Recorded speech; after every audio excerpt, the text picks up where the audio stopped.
오늘날 갑자기 경찰서에서 전화가 옵니다. 성범죄 관련해서 조사받으러 오셔야겠습니다. 순간 머릿속이 하얘지죠. 너무 불안한 마음에 나에게 전화를 건 담당 수사관님께 조심스럽게 물어봅니다. 저 어떻게 해야 하나요? 그럼 수사관님은 아주 친절한 목소리로 대답해 주실 겁니다. 그냥 오셔서 사실대로만 말씀하시면 됩니다. 큰 문제 없을 거예요. 자, 여러분, 이 말만 믿고 아무 준비 없이 경찰서에 편하게 가셨다가는 정말 돌이킬 수 없는 끔찍한 결과를 맞이하실 수도 있습니다.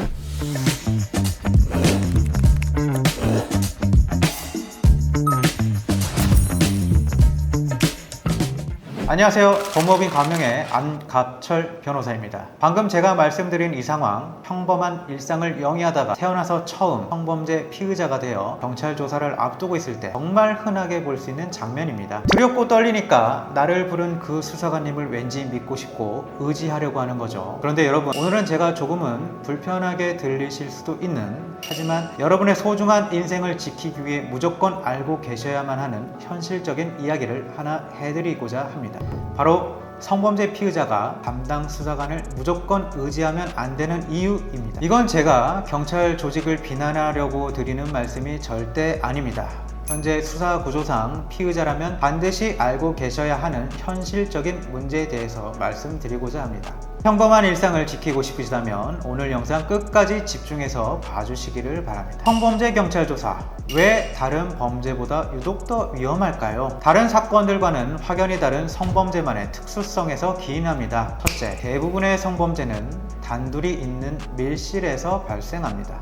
그러다 보니 CCTV와 같은 객관적인 증거 또는 목격자 같은 증거가 없는 경우가 태반이죠. 결국 누구의 말이 더 믿을만한 것인가? 즉, 피해자와 피의자의 진술 싸움으로 가는 경우가 많고, 여기서 진술의 중요성은 어마어마하게 커집니다. 둘째, 성범죄는 사회적인 낙인이 상상을 초월합니다. 아직 유죄 판결이 확정된 것도 아니고 그저 혐의를 받고 경찰 조사를 받는다는 사실 하나만으로도 직장에서 해고당하거나 사회적으로 매장당하는 피해가 발생할 수 있습니다. 셋째, 처벌 수위가 높고 보안 처분이 상당합니다. 일반적인 강간죄의 법정형만 보더라도 벌금형 자체가 없고 3년 이상의 유기징역부터 시작합니다. 아동이나 청소년을 대상으로 한 성범죄라면 무기징역까지도 선고될 수 있죠. 정말 단 한 번의 선택이 여러분의 인생 전체를 송두리째 바꿔놓을 수 있는 겁니다. 넷째, 사건 진행의 경향을 꼭 아셔야 합니다. 몇 년 전부터 성인지 감수성을 고려한 피해자 보호의 중요성이 강조되고, 수사기관 역시 피해자의 진술에 상당한 비중을 두고 수사를 진행하는 경우가 많습니다. 다른 형사 절차에서는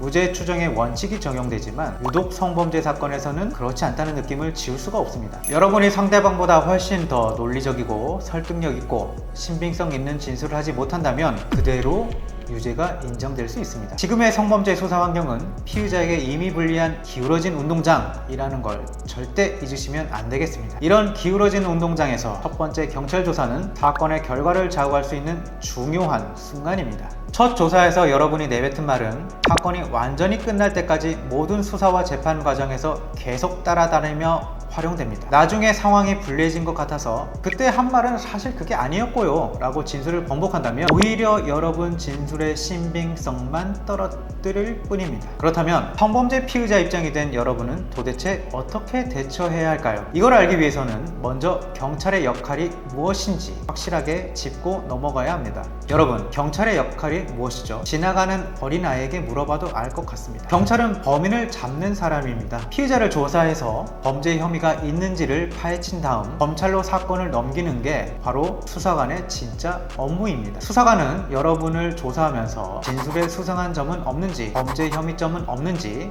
아주 날카롭고 냉철한 시선으로 분석해서 진술의 허점을 찾아내려고 할 것입니다. 자신의 죄를 밝히려는 사람에게 가서 어떻게 해야 할지 도움을 청하고 의지하려고 하진 않으셨습니까? 수사관은 피의자를 변호하는 사람이 아니라 사건의 진실을 규명하기 위해 수사하는 사람이라는 점을 기억하셔야 합니다. 그리고 법적인 절차 측면에서도 꼭 아셔야 할 사실이 있습니다. 경찰은 수사를 하는 사람이지 형량을 결정하고 판결을 내리는 그런 판사가 아닙니다. 만약 수사관이 조사 전에 벌금 정도 나오고 끝날 것 같네요. 너무 걱정 마세요 라고 했다고 가정하겠습니다. 저 이 말 진짜 많이 듣습니다. 여러분은 그 말만 믿고 대충 조사받고 안심했는데 막상 재판에 가서 실형과 같은 결과를 받았다면 어떻게 될까요? 그 수사관님이 책임져 주시나요? 아닙니다. 그 결과에 대한 책임은 오롯이 사건 당사자인 여러분이 평생 짊어지고 가야 합니다. 수사관은 사건의 결과를 결정짓거나 여러분의 인생을 책임져주는 사람이 아니기 때문입니다. 또 어떤 분들은 경찰이 사실대로 말하면 선처받을 거라고 해서 믿고 자백했다라고 억울해하십니다. 물론 수사관이 교모하게 자백을 유도했을 가능성도 완전히 배제할 수는 없겠지만 막상 재판에 가면 그런 자백 유도의 주장은 거의 인정받지 못합니다. 그냥 여러분 스스로 처벌받을까봐 두렵고 공포스러운 마음에 현명한 판단을 하지 못한 경우가 많죠. 참고될 만한 사례가 있습니다. 무려 1990년 화성에서 있었던 강제추행 치상 사건에 대한 재심이었습니다. 당시 1심, 고등법원, 그리고 대법원까지 모두 피고인의 자백을 근거로 유죄를 선고했습니다. 피고인이 억울하게 고문과 폭행을 당해서 허위로 자백한 것이라고 아무리 피를 토하며 주장해도 들어주지 않았죠. 결국 30년이 넘는 기나긴 세월이 흘러서야 재심을 통해 당시 경찰의 폭행과 협박에 의한 허위 자백이었음이 인정되었고 무죄를 받았습니다. 물론 지금 시대의 경찰서에서 감금을 당하거나 폭행을 당할 일은 없을 것입니다. 하지만 분위기에 압도당해서 혹은 처벌이 두려워서 무심코 허위 자백을 해버리셨다면 그걸 나중에 다시 뒤집고 무죄를 받아내는 건 30년 전이나 지금이나 똑같이, 아니 어쩌면 더욱 험난한 길이 될 거라는 사실을 명심하셔야 합니다. 이 점 하나만은 반드시 기억하시길 바랍니다. 경찰은 여러분의 죄를 입증하려는 수사기관이지 여러분 편에 서서 방어해주는 변호사가 절대 아닙니다. 변호는 무조건 변호사에게 받는 것이 당연한 이치입니다. 그렇다면 이렇게나 중요한 첫 경찰 조사, 도대체 어떻게 대비해야 할까요? 첫째, 절대로 섣불리 조사받으러 가지 마세요. 별일 아니겠지 가볍게 생각하시면 안 됩니다. 충분한 시간을 두고 사건에 대해 객관적으로 차분하게 정리부터 하셔야 합니다. 둘째, 합리적이고 논리적인 진술을 준비해야 합니다. 경찰서 가서 무조건 저 진짜 억울합니다 라고 감정으로 호소해봤자 수사관은 눈 하나 깜빡하지 않습니다. 앞뒤가 맞는 합리적이고 논리적인 진술만이 경찰을 설득시킬 수 있습니다. 셋째, 수사 단계에서 불리한 진술은 거부할 수 있는 진술 거부권이 여러분에게 있습니다. 영화나 드라마에서 많이 보셨을 겁니다. 이 권리를 전략적으로 잘 활용하면 현명하게 방어할 수 있습니다. 하지만 무작정 모든 진술을 거부해버리면 오히려 수사관의 의심만 증폭시키거나 또 다른 문제의 빌미가 되어 더 불리해질 수 있으니 아주 현명하게 활용하시길 바랍니다. 넷째, 사전 준비를 철저히 하셔야 합니다. 시간이 지나면 사건에 대한 기억은 흐려질 수 있고 일부 내용은 왜곡되거나 실제 사건과 다르게 기억될 수 있습니다. 심지어 자신이 기억하고 있는 내용이 사실이라고 굳게 믿고 있더라도 객관적 자료와 차이 나는 경우도 적지 않습니다. 이러한 상태에서 경찰 조사에 임하게 되면 진술의 일관성이 흔들릴 수 있고 불필요한 오해를 불러올 수도 있습니다. 따라서 사건의 사실관계를 정확히 정리하고 관련 자료를 미리 검토하며 사전 준비를 철저히 하시기 바랍니다. 다섯째, 조사가 다 끝나면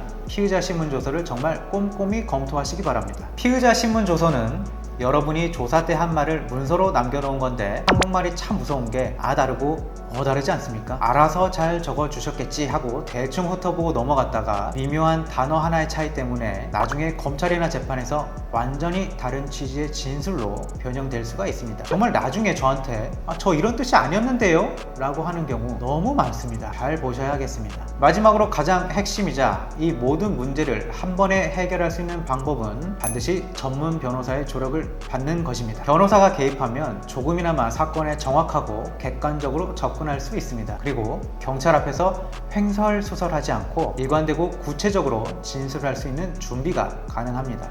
게다가 내 진술을 뒷받침해 줄 수 있는 객관적인 증거 자료들까지 함께 확보한다면 의뢰인의 주장을 보다 설득력 있게 전달하는 데 큰 도움이 될 수 있습니다. 자, 그럼 조사가 끝났다고 이제 끝이 난 걸까요? 절대 아니죠. 결과를 기다리기만 하면서 마냥 기다리시는 분들이 너무 많은데 그래서는 안 됩니다.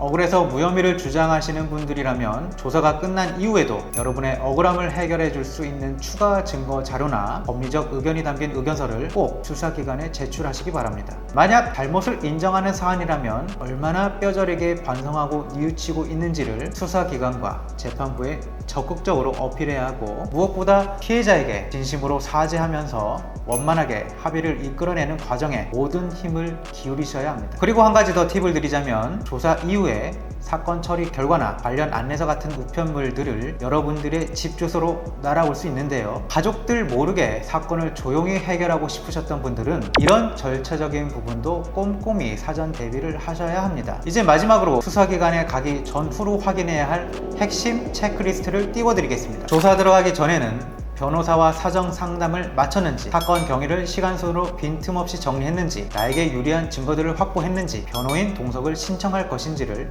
반드시 체크해 보시기 바랍니다. 조사 중에는 진술 거부권 고지를 똑바로 받았는지, 변호인이 내 옆에 동석해 있는지, 나에게 불리한 질문에 잘 대처하고 조서 내용은 꼼꼼히 확인하고 있는지 살피셔야 합니다. 마지막 조사 이후에는 이 조서에 적힌 내용들이 내 진술과 일치하는지 서명을 하기 전에 변호사도 확인했는지 살펴볼 필요가 있습니다. 여러분, 성범죄 경찰 조사는 여러분의 남은 인생 전부를 좌지우지할 수 있는 절체절명의 중요한 순간입니다. 절대 안일하게 생각하거나 가벼운 마음으로 접근해서는 안 됩니다. 예상보다 훨씬 무거운 법적 책임이 뒤따를 수 있기 때문입니다. 성범죄 피의자로 경찰 조사를 앞두고 계신다면 지금 당장 사건 초기부터 반드시 전문 변호사의 손을 잡으시기를 강력하게 추천해 드립니다. 저희 법무법인 감명의 성범죄 전담팀은 지금 이 순간에도 잠 못 이루고 계실 여러분들을 위해 24시간 언제나 닿을 수 있는 다양한 상담 창구를 활짝 열어두고 있습니다. 도움이 간절하시다면 언제든지 주저하지 마시고 편하신 방법으로 저희에게 연락해 주시길 바랍니다. 오늘 영상이 여러분의 위기를 극복하는 데 도움이 되셨다면 구독과 좋아요 부탁드리며,